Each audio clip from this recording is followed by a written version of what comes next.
Lástima de antaño tu recuerdo. En el siguiente video voy a desarrollar un breve recorrido sobre la denominada música costeña del Perú, con principal interés, en principio, sobre la música criolla, para luego abordar el vals criollo como representante tradicional y popular de la costa peruana. Todo ello ha surgido como parte de la lectura y del interés investigativo del texto Música tradicional y popular en la costa peruana del autor Javier León. La diversidad en la música peruana es un elemento fundamental dentro de ella, como lo es también en gran parte de las expresiones culturales del país.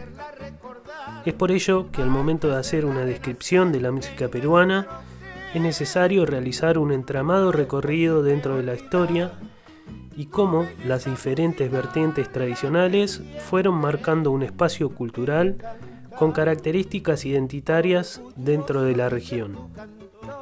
En este sentido, la composición étnica cumple un rol importante en la cultura peruana.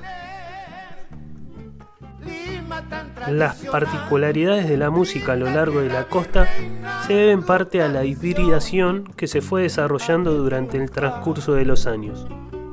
Como lo plantea Javier León en su texto Música tradicional y popular en la costa peruana, la industrialización y el desarrollo económico facilitó el contacto de diferentes poblaciones a causa de la migración hacia las ciudades costeñas. Los centros poblados de la costa fueron el centro de convergencia de las poblaciones andinas, europeas y africanas.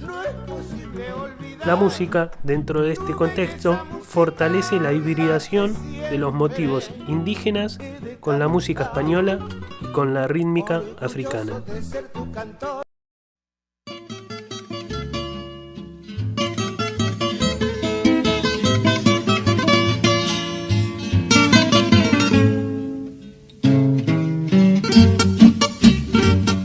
Si bien la denominación de criollo contiene diferentes interpretaciones y cambios con respecto a su significado a lo largo de la historia, voy a hacer hincapié en algunas que incumben a este trabajo.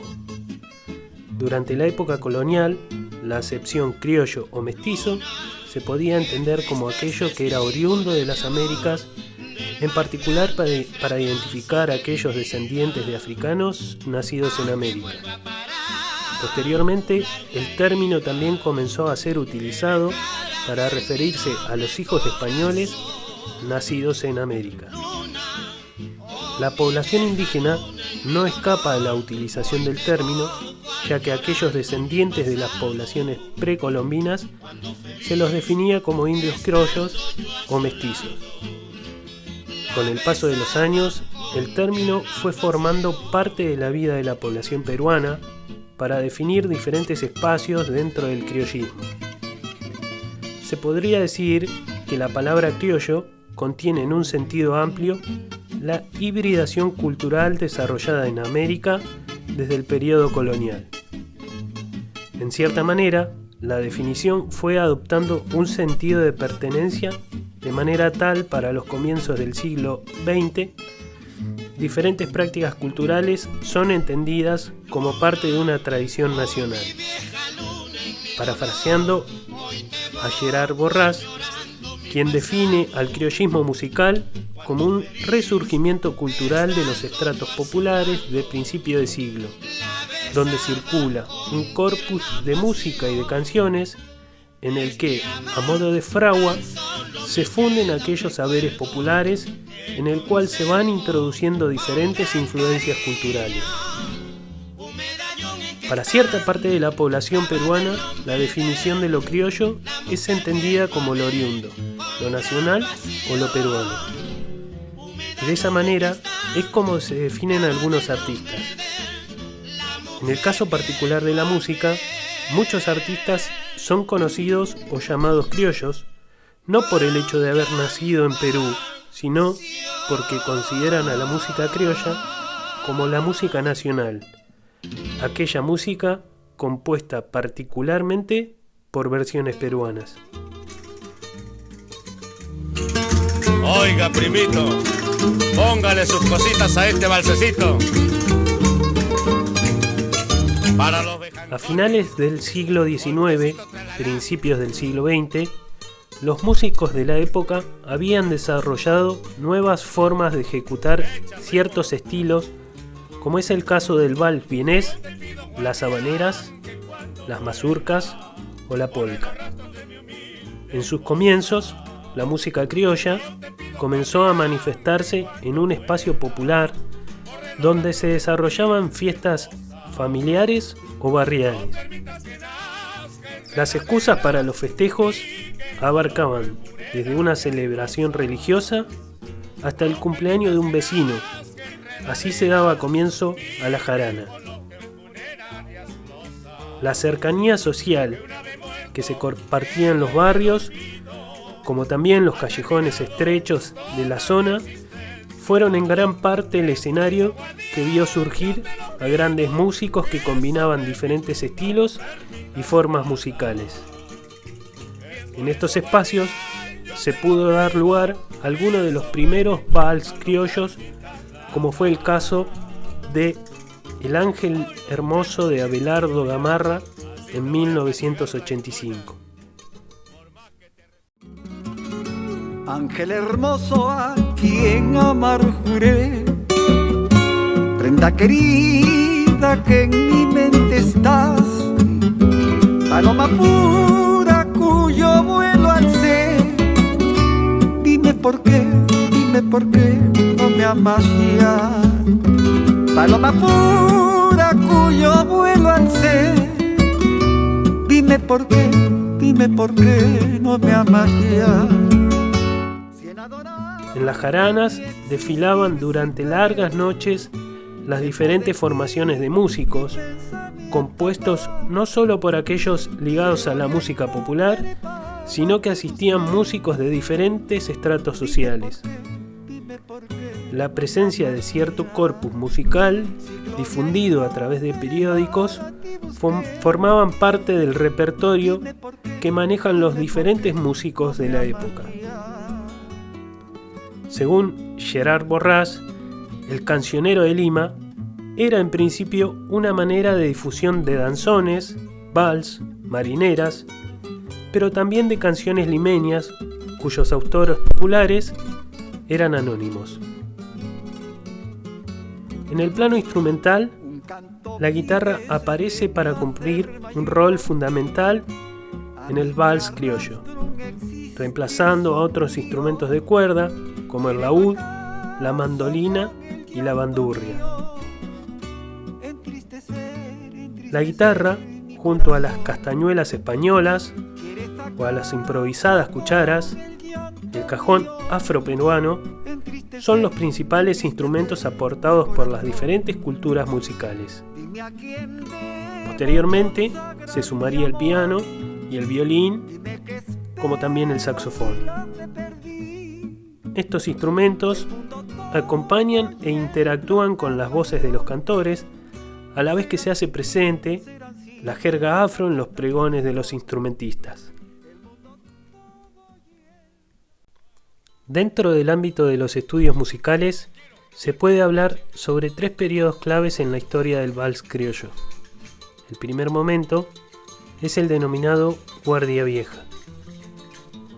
Para comienzos del siglo XX, el vals comenzaba en toda la zona costera, particularmente en Lima y sobre todo en los barrios populares, a mostrar ciertas diferencias con las formas musicales europeas.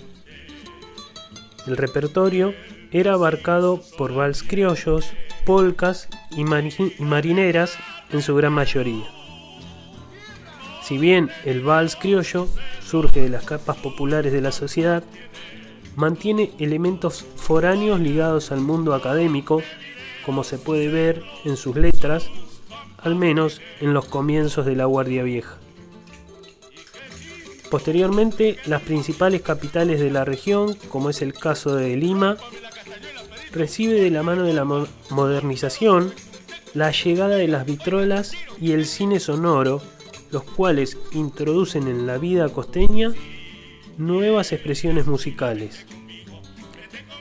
Como señala Fred Rohner, desde el punto de vista musical, la sociedad limeña entraba con el vals a una nueva etapa, siendo este un símbolo de la modernidad y de la entrada de los códigos europeos de la civilización. El vals criollo de la Guardia Vieja se posiciona en un nuevo lugar que lo expone a una mayor audiencia a nivel nacional, otorgándole nuevos matices musicales, pero también una amplia llegada que le permite una permanencia más estable y por consiguiente la consagración de algunos valses.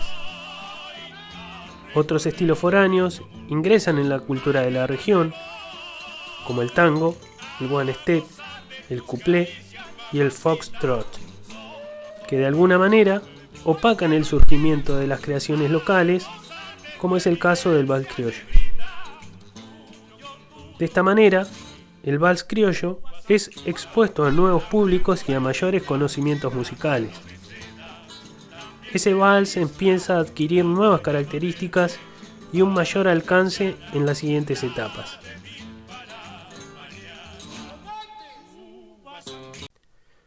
Otro periodo clave dentro de la historia del vals criollo se presenta junto con la aparición de Felipe Pinglo Alza.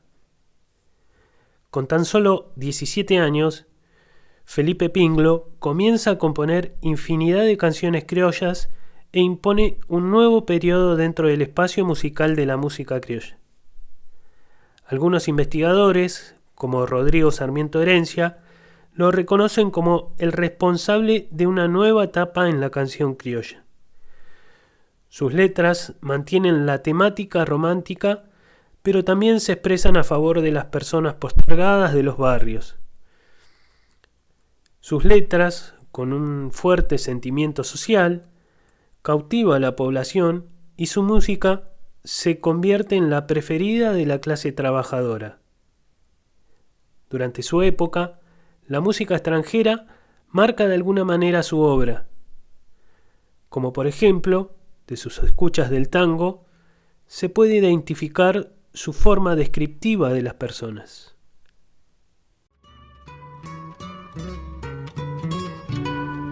La noche cubre ya con su negro crespón de la ciudad las calles que cruza la gente con pausada acción. La luz artificial con débil proyección propicia la penumbra que esconde en su sombra venganza y traición. Después de laborar, vuelve a su humilde hogar. Luis Enrique el plebeyo, el hijo del pueblo, el hombre que supo amar y que sufriendo está esa infamante ley de amar a una aristócrata siendo plebeyo él. Trémulo de emoción, dice así en su canción. Otro ejemplo dentro de sus influencias la podemos encontrar en algunas músicas con ritmo de one step. Si bien su vida no fue tan extensa, ya que falleció a los 36 años de edad, deja un legado de gran importancia para futuras generaciones. La llegada de los medios de comunicación masivos como la radio en 1931 contribuyó a difundir a lo largo de todo el país la música criolla. Al existir una emisora de radio nacional, la expansión del vals criollo a lo largo del país fue total. La necesidad de encontrar una unificación nacional a través de los bienes culturales se hace impetuosa y se busca forjar una tradición tomando a la música criolla como herramienta. La creación por parte del Estado del Día de la Canción Criolla en 1944 marca el reconocimiento de la élite gobernante a una manifestación de la cultura popular. La radio aportó un nuevo espacio físico de consumo de las canciones distinto al barrio, al callejón o al teatro. Algunos de los cantantes y compositores, además, con la complicidad de la prensa, obtuvieron un rango de estrellas, es decir, alcanzaron una condición mítica convirtiéndose en arquetipos y ejemplo de ascenso social para los sectores populares.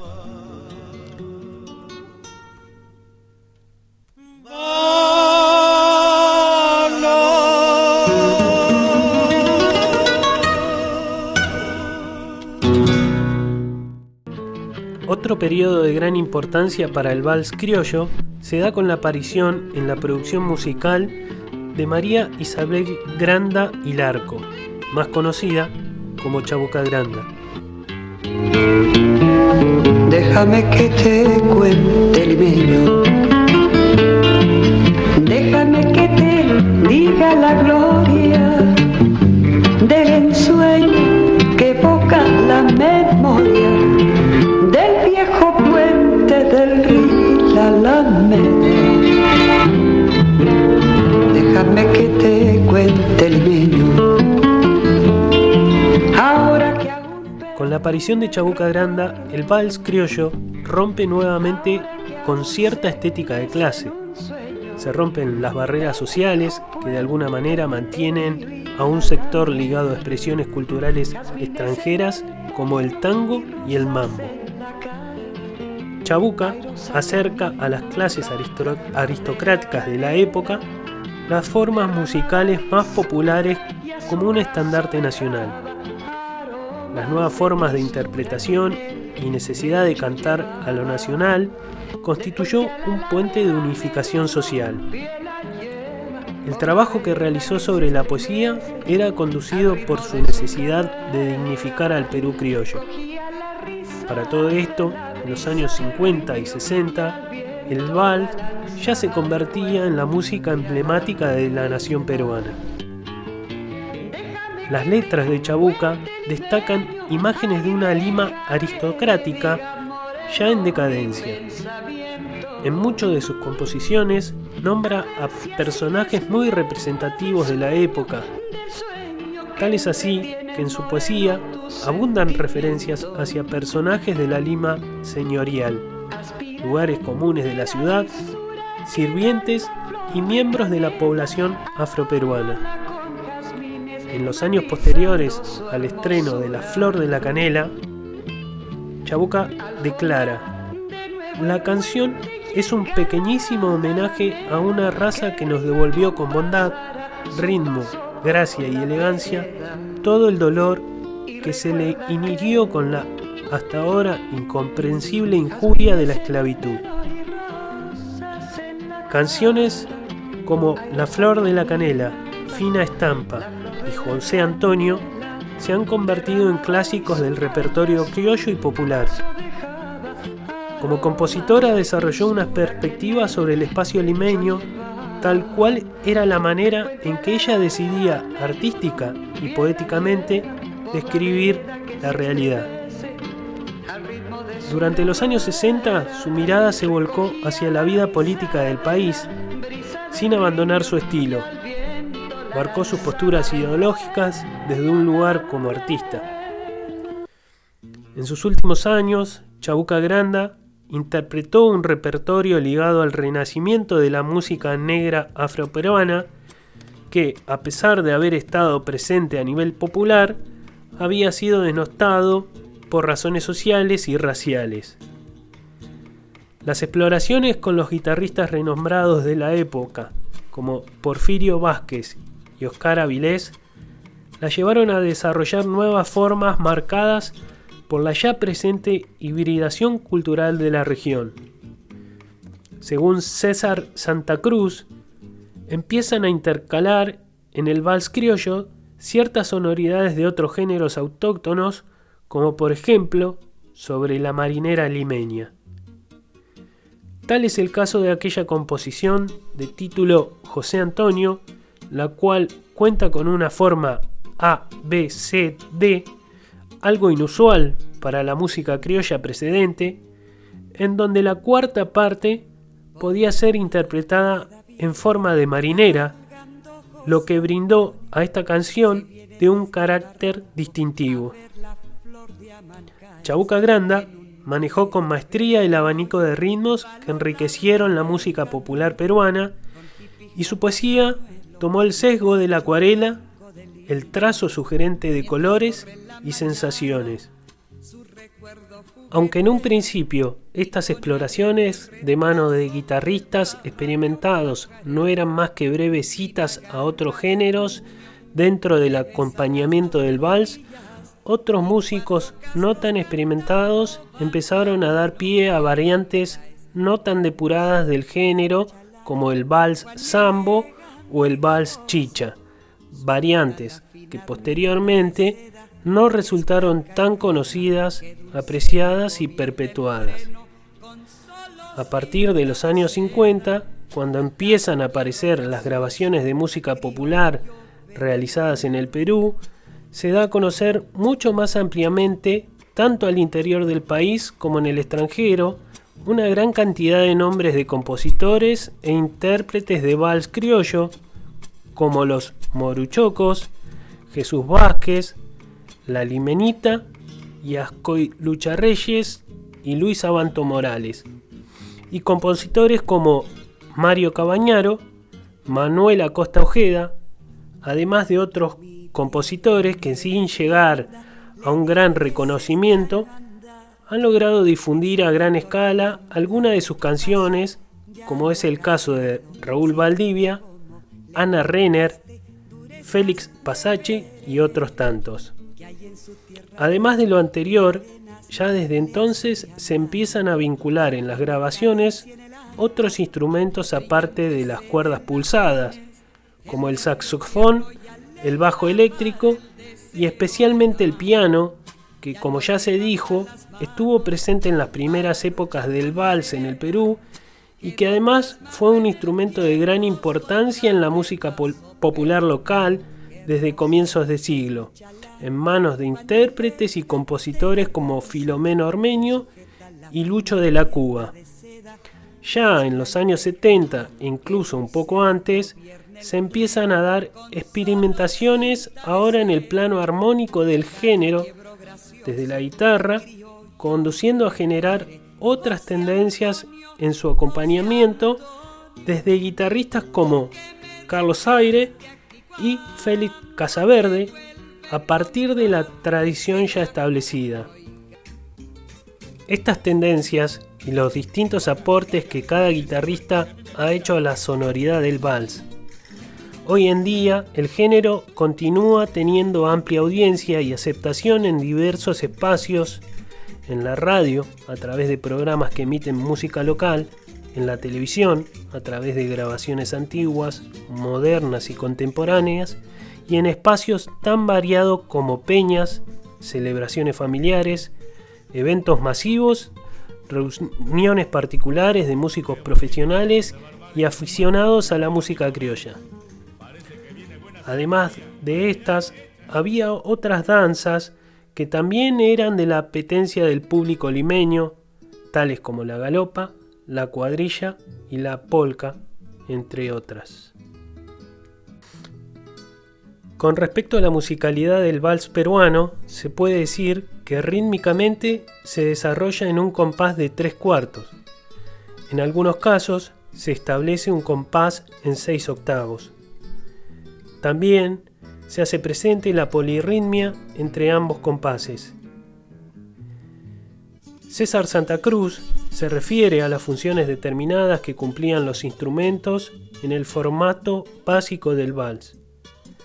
2 guitarras que acompañan.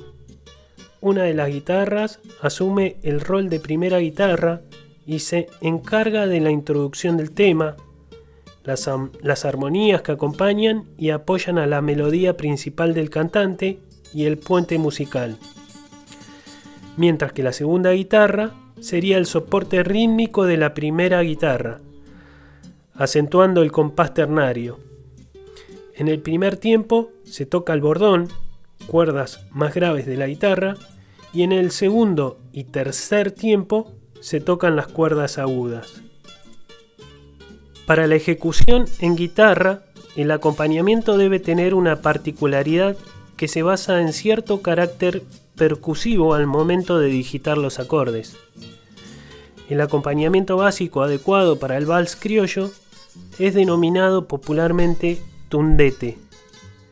El origen de este término no es claro, aunque algunos guitarristas lo mencionan como una analogía de la rítmica del acompañamiento y su timbre particular, tum, te, te. La adición de este instrumento al vals criollo significó además una variante en el esquema rítmico característico de los valses de la Guardia Vieja, enfatizando más el carácter binario de 6 octavos propio de la música afroperuana. Otra sonoridad que se incorporó fue la del piano, en las cuales se realizaban arreglos para dúos o interpretaciones a 4 manos. En la parte vocal, en general, se utilizan voces agudas. Si bien durante el periodo de la Guardia Vieja muchas canciones se realizaban a dúo, se cree que sería una elección a causa de la falta de amplificación de la época. Por este motivo, la elección de voces agudas sería también la elección más apropiada para poder tener mayor proyección o poder combinar con una segunda voz. A modo de conclusión, podemos decir que la música criolla, junto al vals criollo como representante de las zonas costeras y en particular de Lima, son un elemento cultural que ha nacido en los sectores populares de la ciudad, en donde se fusionó, se reinterpretó y se gestó música y poesía de un alto valor cultural. La expresión de los pueblos en su máximo esplendor frente a la insurgente modernidad que marcaba el paso de los pueblos. La música de la costa, la música de los pueblos, la música de los criollos, tanto tiempo separada y despreciada por la élite, alza con fuerza la representación del pueblo peruano. Te resistes sin tener